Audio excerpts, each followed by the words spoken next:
We appreciate you so much being here. We're not just huge fans. I mean, we grew up with you.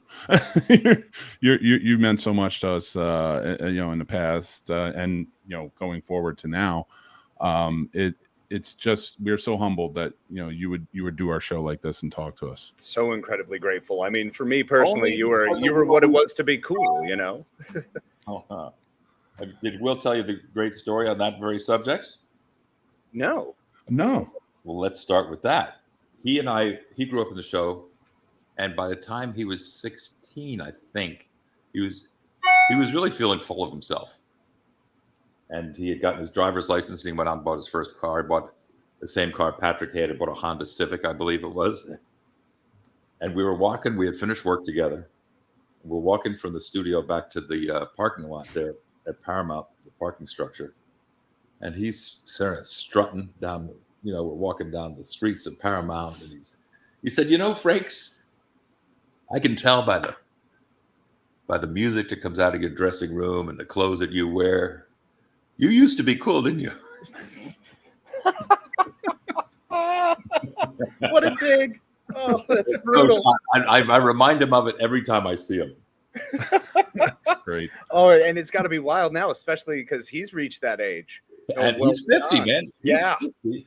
And he's the king of the nerds. He's the coolest. He definitely 100%. Has achieved that, I think, without question. Yeah, he when we got to talk to him, it was such a good flow with like how into the nerd culture he is and ingratiated that. Yeah, I mean, there is nobody, I think, coming out of pop culture that just really adapted to it and kind of leads the charge. I know. And boy, when he hooked up with Todd Stashwick, who is a prince of the nerds, they were separated at birth. They became fast friends. They're between you can see the D&D gang when people start to reveal their D&D knowledge. That opens a door for people. Oh, yeah. Absolutely. That kicks the door down. Well, that's similar to some of your knowledge when we get into sort of jazz and musically speaking. Right. That's definitely one of your strong points. So I know you actually have an interesting story where you were working with fish at one point. Oh, God. Have you heard that story? It's so I told Rosenbaum this story because we were doing it at his house, which is across the street where it took place. The band Fish was produced by a dear friend named Paul Fox, who just recently died with early onset Alzheimer's. But he did REM, and he did Jacob Dylan, and he did Bjork, and he was a big deal. And he was producing Fish, and they rehearsed in this room I had around across the street, or next door to Paulie. And it turns out they were big Trekkies, and they knew that Riker played the trombone. So they very generously asked me to play on a track on their Hoist album. And I was over the fucking moon. I had no idea. But they didn't know that I was really an amateur trombone player. So I went to the studio. It was out in the West Valley somewhere on a Saturday. And I got my trombone with me, and I'm going to play with Fish, and I'm feeling it. So they put me in the booth, and they give me the headset, and they put the chart up and I mean, it was so far beyond my ability. Not only range-wise, the range was insanely high. My lip was shot. I don't play well enough. I didn't play, and I was also really fast. So I made a few failed attempts at playing this track, and there was a lot of noise, and it became clear to all of us that this was not what they had hoped it would be. So they generously, thanked me. Went on and hired a trombone player from Tower of Power, who's a real trombone player. and I had what I thought was a story about. That's a heck of a story. Yeah, but it gets better. 6 months later, Paul comes to me with a gold record, and they had released Hoist with this little track called Riker's Mailbox, and it was all of the outtakes from that attempted session. And Riker's mailbox was a reference to the fact that this house, which was next door to Paul's house and across the street from Rosenbaum, where we did this podcast, I had it was like cow. You know those mailboxes? Some of them look like largemouth bass, and some of them look like cow. Oh, This yeah. was a cow that had the shit beat out of it because it was way up on Laurel Canyon, and cars hit it, and trucks hit it, and delivery guys. So it was dented and falling over, and very distinctive, very much a landmark on that part of the street. So That's brilliant. hence the title, Riker's Mailbox. That is, oh my God, that's fantastic. Oh, and it's like for something like that though, and loving music so much and to be invited to do it on their album. And how do you? What's your mind frame going into that? Like I didn't know I was going to joke. I didn't know it was going to be a failure. Wow. I live in the same. I live one town over from Fishman, from John Fishman. We looked at the same property in Maine, and he let my son, who was then probably about 4 or 5 or 6, play his drums. Oh, that's awesome! Wow, that's really cool. That's amazing. It comes back around. Yep. I didn't from jazz. I would love. I have a question for you if that works. I would love to your choices for somebody getting into jazz, a beginner. What are maybe 3 albums they should try? Oh boy, I guess you got to get Coltrane's Giant Steps. You got to get Miles Blue, okay, and Straight No Chaser, Thelonious Monk. I think would give you a breakdown. Ella with Count Basie on Impulse. Then you got 4 good ones. Perfect. Strong start. Yeah, perfect. Right. I appreciate that. Yeah, and again, thank you again for coming here. We of course are giant Star Trek fans, and we do have some questions for you. But also we are really into the filmmaking side of things, and would love to pick your brain about directing as well. Yeah. On different projects and your perspective on things. We actually wanted to show you. We started a new show. It's a Star Trek watch along series for our patrons, and it's kind of an homage to you. So when she agreed to this, we wanted to show you. So we have a new show called Warp Factor Fiction. Oh, I like it. And we are watching all of the series in chronological order, and the movies and such all the way through. And we are going to do a series season by season, not episode by episode. Oh my God. Of all the shows from TOS? Yeah, everything. All the way through. We're on Enterprise right now. Time on your hands. It's amazing for a busy schedule. It gets to sit in the background, basically. So we're quote unquote watching. Yeah. Are you watching and having commentary, or are you just watching and sharing it with your listeners? Watching and kind of doing a recap per season. So we just finished doing a full watch along would be way too much. Too big of an endeavor. Oh, so you run a season at a time. Yeah. So we'll do 2 episodes a month, and we'll watch a season and then talk about that, because we really want to get into more of like the philosophy during the timelines and stuff. Like, right now with Enterprise, the Prime Directive sort of not existing, and kind of go through that motion. Interesting. And how far along are you? I'm on season 3 of Enterprise. Yeah, he's in season 3 of Enterprise. I'm on season 2. So we're chugging along. Ways to go. Oh, so you're watching it separately. You're not sharing it online. No. Oh, no. Yeah, we're watching it. I thought, God, you're going to put your audience through that. That's far too much. Far too much. Yeah, no, but we have been enjoying it, and good time with it. It's just to rewatch everything again, especially in order of the time orders. It's been kind of. What do you make of the questionable decision to include Riker and Troy in the last episode of Enterprise at the end of season 5? I'm gonna let him be honest, Casey, because I'm gonna say I am fan service all the way. Like when I see you guys, I'm like, yes, 100%.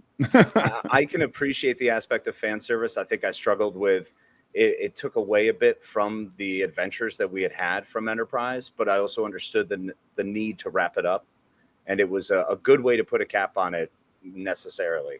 But I still would have liked my 7 seasons of Enterprise. Sure. But how did you feel about it? I felt it was a mistake. It No. was sold to me as a quote unquote Valentine to the fans. And then as it dawned on me what we were doing, I thought if I were Scott, certainly, not only would I be insulted, my feelings would have been hurt. And he was such a mensch. I talked to him when we got there. I said, dude, this feels weird to me. It's got to feel weird to you. I'm sorry that we have been put in this position.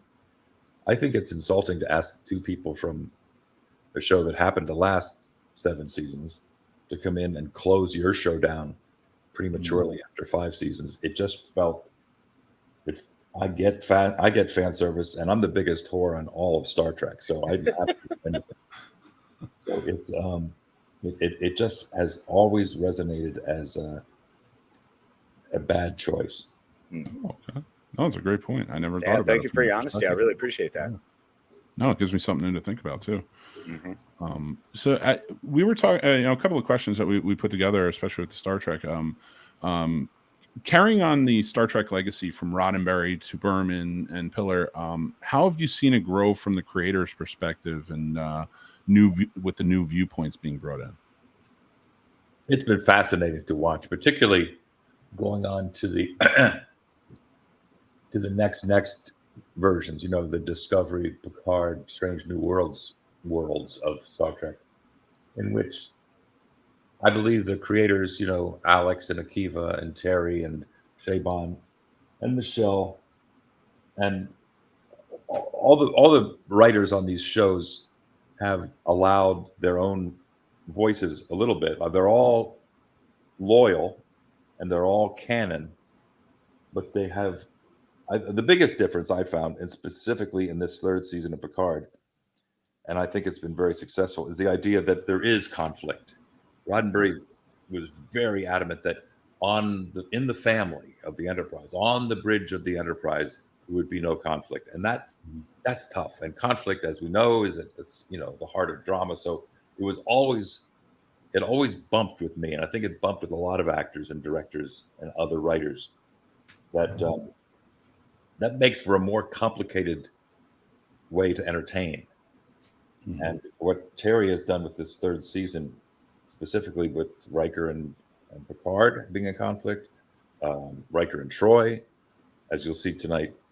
This probably won't be tonight, but this week, whenever you guys see the new episode with LaForge, he's not too thrilled with what he's been asked to do. There's a lot more conflict than there ever would have been on Next Gen, the show.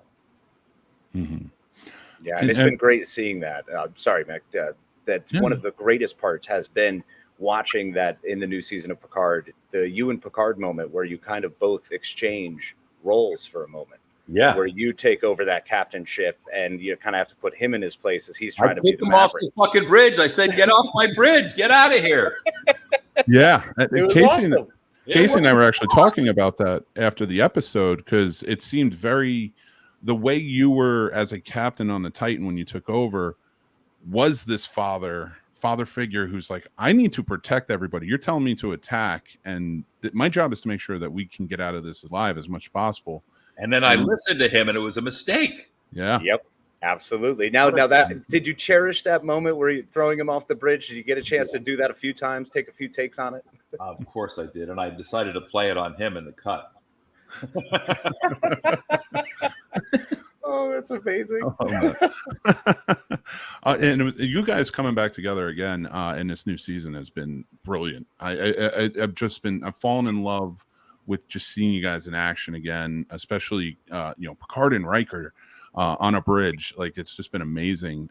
But coming back into it, and one of the things, like, with the directing, especially of the different episodes, a different series of Star Trek, does your mindset change going from each series because it's a different location, different storyline going on? Like, how do you kind of marry everything all together, and or do you not? Do you just go with what the writers are doing, or what you're directing? That's a really good question. Each of the shows have their own flavor and tone, but there is an overarching arc. Listen to that horrible English.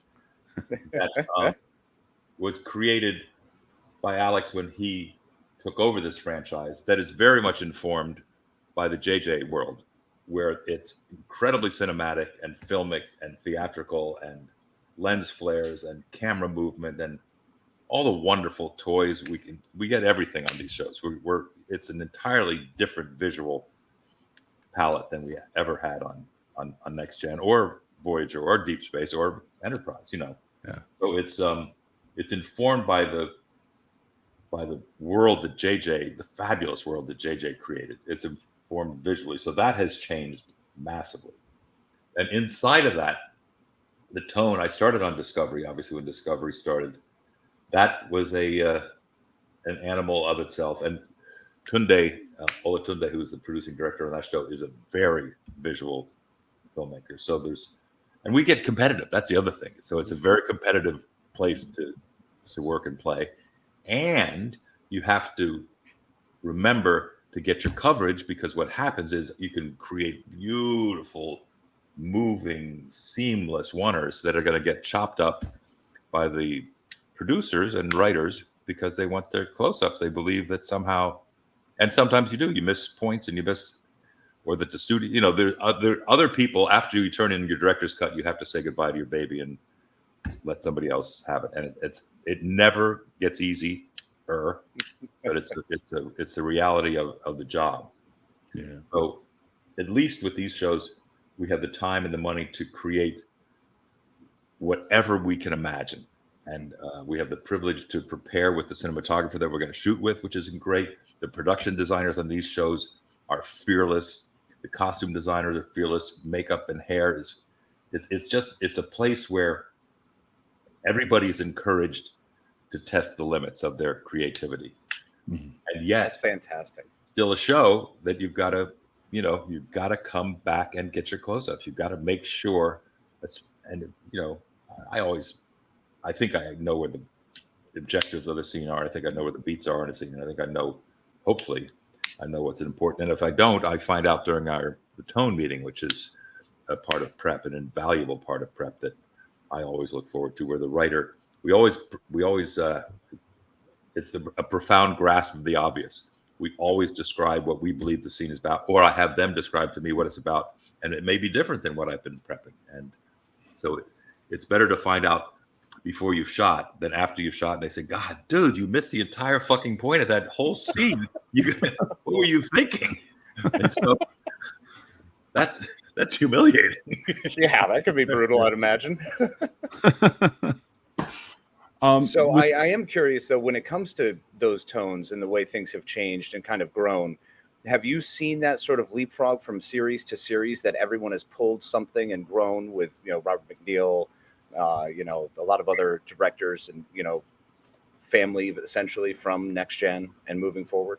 Well, Robbie Duncan McNeil has coined a phrase that I've stolen from him, and I always try to remember to give him credit. He says, and he's so generous. He's taken me on to a lot of his shows as a guest director. He said, on this show, you shoot to thrill. And that's great. And as I mentioned, the competition, I'm competitive with Doug, who's the producing director on Picard, and Chris Fisher, who's the producing director on Strange New Worlds, and Tunde. Everybody wants to make, the whole objective for a director is to make the best episode of this show ever made, and do the best version of it ever. So that creates really healthy visual competition, I think. Yeah, agreed. I did have a question in vein of what we were kind of talking about with the familiarity and such coming back. When you stepped on the set of the Orville for the first time, right? Did you feel, because I know as a fan, we've both talked about it, like it feels like Next Gen especially, but like that's just that very familiar feeling of Star Trek. Did you feel that when you stepped on? Yes, and that was very much Seth's intention. Seth MacFarlane hired Jimmy Conway. He hired Robert Duncan McNeil. He hired Marvin Rush. He was partnered with Brandon Braga as his producing director. He hired me.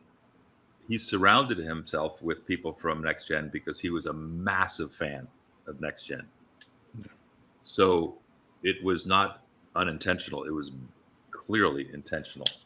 That was his MO. And I think the audiences were surprised that it wasn't silly, funny Seth MacFarlane. It was Roddenberry Seth MacFarlane. He was telling serious stories with funny stuff in them, and it was I think very successful. And the show's been on the air for years. Yeah, it's a great show. They've done a wonderful job, and yeah, he really knows his Trek, and he brought in a lot of great people with him. Yeah, Well, I mean, it's wild. I mean, your episode was with Charlize Theron, so it's Oh my not God. like, I mean, huge. Right? Come on. Yeah. who gets wonderful. Charlize Theron to guest on their television show? It's ridiculous. I know. Well, actually, I do have a question for you, and I hate asking this question because I feel like everybody asks it, but I can't But not you're gonna ask it anyway. I can't not for the actor that I'm going to ask about. You directed Dick Van Dyke in an episode of Diagnosis Murder. He's an icon. How can I not ask what that was like or what you've learned from your experiences with him? Oh, you know what? He could not have lived up to the vision we all have of him. He sang Chim Chim Cheree. He danced around the set. He was everything you would have dreamed. He was delightful, and he charmed all the women, and he was professional, and he was prepared, and he was making that show so his son would have a television series, right? Mm-hmm. Yeah, pretty incredible. A real mensch. I mean, absolute mensch. Was it ever intimidating at all being on set with him, or were you pretty confident the whole way and comfortable? He made you feel comfortable from the moment you showed up. Yeah, that was all him. I think anybody who goes, he's a legend, and he I think is probably aware of that consciously or subconsciously, and he makes a very successful effort to take that away, to eliminate that, so that it is a calm and equal and peaceful and thoughtful place to work. It was a real delight. That's a great question. I haven't been asked about that in a long, long time. That's and then working with dovetailing into another character actress who you've worked with, who's one of my favorites now, was Sonequa Martin Green. Oh, it's her birthday today. Oh, fantastic. Happy birthday. That's awesome. For you, what has that been like? Because you talk about the Roddenberry no conflict, which is very well known, but with her entire story is conflict. So how does that feel different and tonal wise for you making that? Is that easier? Is it more fun for you? Well, first of all, I'm a massive fan of hers, and each time I work with her, I love her more. And I have developed everybody respects her, but she is the best number one. She is prepared. She's spiritual. She's philosophical. She's got a sense of humor. She shares the time and space. She's what you dream of when you're looking at a call sheet. In general, the number one of the call sheet sets the tenor for for how the floor is. Nice. And Sonequa is a delight. Anyway, it's her birthday today. That's so amazing. In her honor, I will say that there's something about what she brings that makes, my wife does it with actors too. She makes other actors better just by being on the scene with her. She's one of those actors. Patrick does the same thing because they're so prepared and so talented and have so many facets and notes in their instrument and can play so differently. They make the other actors who work with them better, and it's great to watch. And also, as she has had so much experience between Walking Dead and this show, she knows to if we print a take and we do another take, she'll change something. She'll play with it without even being asked, so that when you get in the editing room, you have these nuanced beats, changes, moments, rhythms. I always look forward, and I'm very sad to see that that show's coming to an end. Yeah. How does that feel after 5 seasons? Do you feel it's cheated? Do you want more? I want more, because that was my new home show. I liked it there.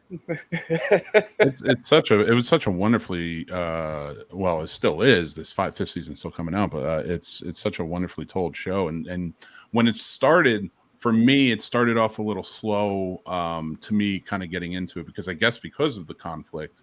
Well, there was so much pipe delay about who the character was, and then as Michael Burnham evolved, Sonequa said something I thought quite beautiful, that her character is no longer informed by fear; it's now informed by love.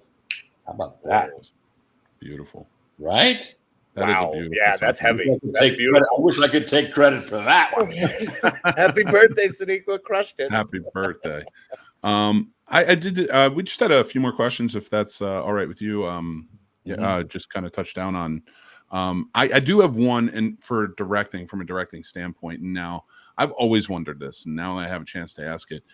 When you're directing, say a 2-part on a network series, and just so you're like the end of season 5 of Discovery, I do the first half of the finale, and Tunde does the second half.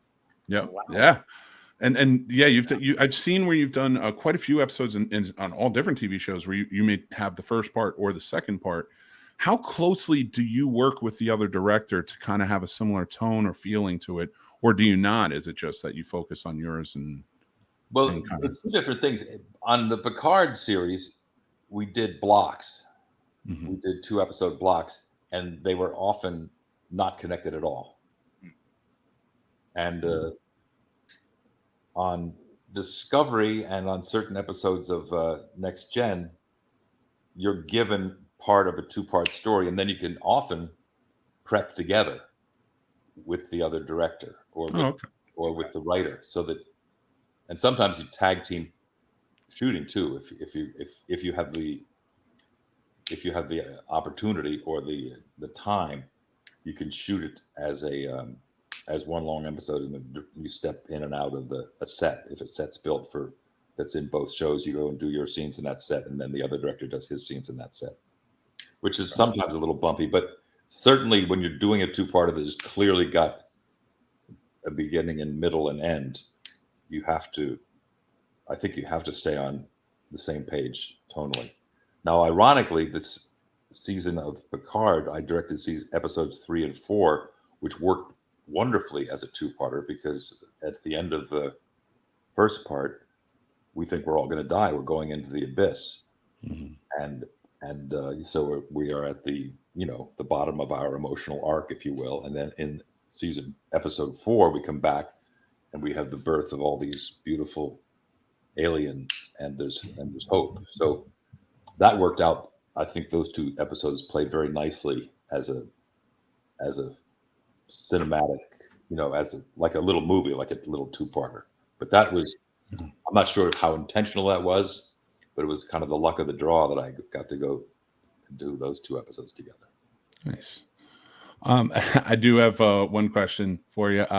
Since you've played Captain America for Marvel Beck when you were starting out in personal appearances and such, what would you be interested in directing a Marvel movie? And if so, maybe what character would you? Could you arrange that, by the way? That would be great. I will do my best. I will hashtag this and get it out there for sure. Have you had any directors come on and say they didn't want to direct a Marvel movie? That's true. I have not. Not yet. Nope. No, not yet. Good. I don't want to be the first. What a franchise, man. I mean, they're knocking it out of the park. It's wild. It's fantastic. And a lot of the success, I think, is in the humor. I just believe that the audience is prepared for that kind of, like the Deadpool kind of humor that Marvel has found. And the more they embraced it, I think in Iron Man, they started to embrace it. It's there's room for it in the storytelling. You know what I mean? Absolutely. Oh yeah. They leave that room for it. I mean, it's comic books. That's the way we eat those stories. We consume them so easily because of the humor and the seriousness. So it balances well. Very good point. Yeah, and you are no stranger to huge, sweeping, epic franchises, as in North and South,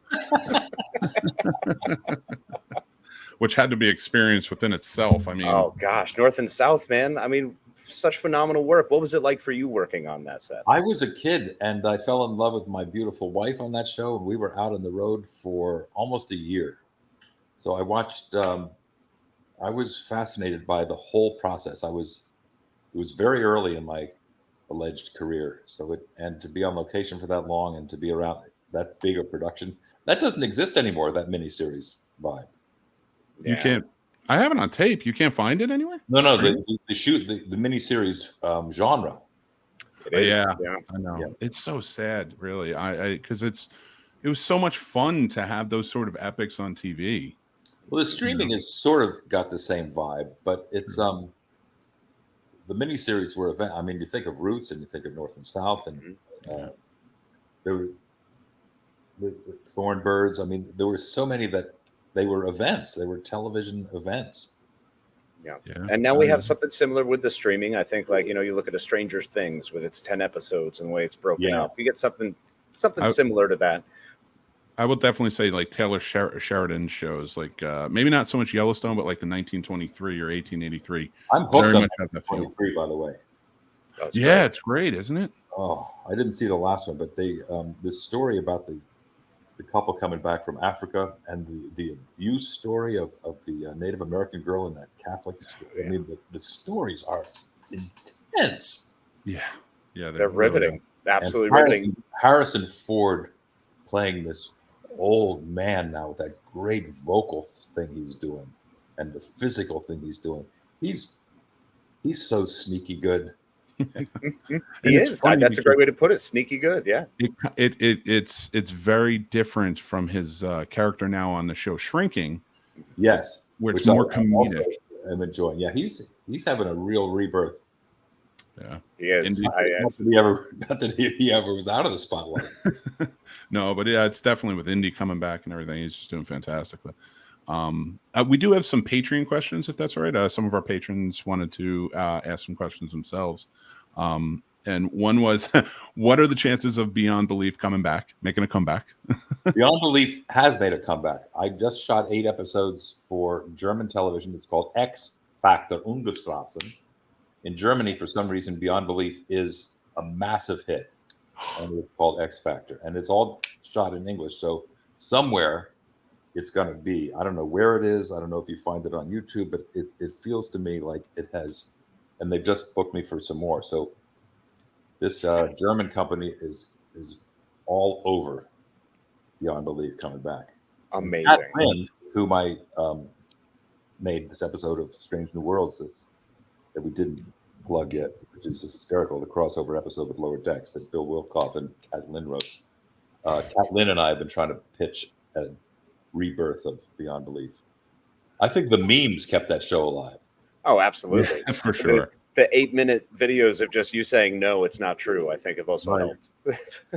I can tell you, as somebody who watched that, and like, Casey and I, we were such big fans and we talk about it all the time, and a lot of our friends do as well. It is a very popular, well-known show. Like, on all of those, remember in the 90s, there was sort of not a resurgence, but maybe like this big thing where a wave of shows similar to that were coming into play, but nothing topped.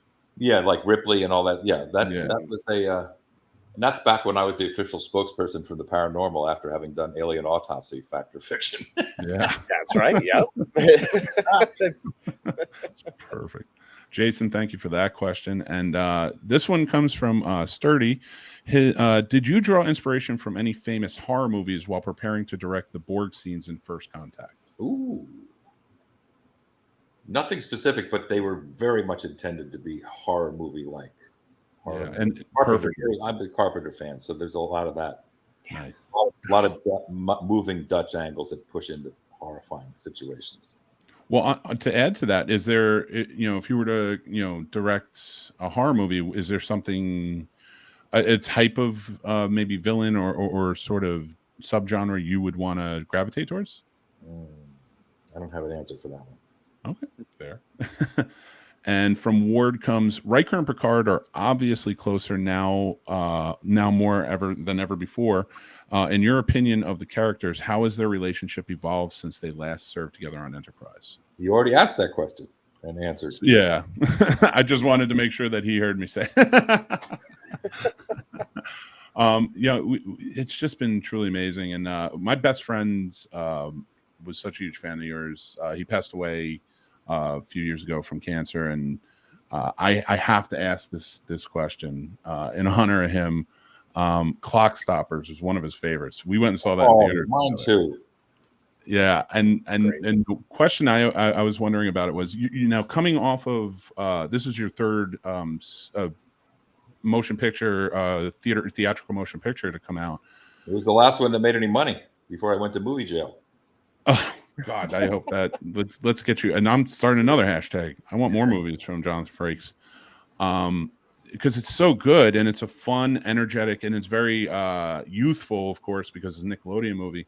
How did you know, where did you go with that to kind of get into that way of thinking when you're directing sort of a more of a youthful type of movie, whereas Star Trek was more adult? It had the same vibe. I do a lot of work with Dean Devlin, who's we made Leverages and Librarians.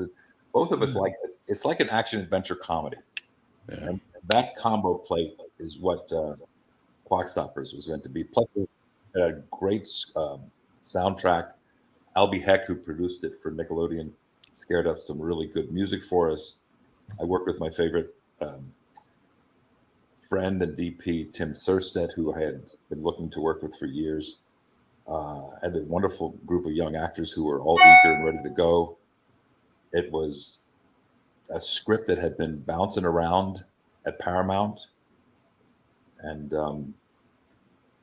it was again, they gave us enough money to do it right. We had a fascinating group of actors, and the script held up. And the premise is something that people still talk about. Wouldn't it be cool if?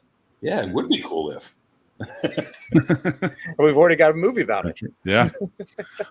You know, I thought it was a fantastic movie, and you did a great job on it. I do have we were kind of wondering to ourselves if we could, you know, if we could ask you, which badge, Star Trek badge, do you prefer aesthetically? Oh my God. Next question. Okay, which Enterprise do you prefer out of all of them? Come on, I like the fat one. I like the fat. We all love the fat one.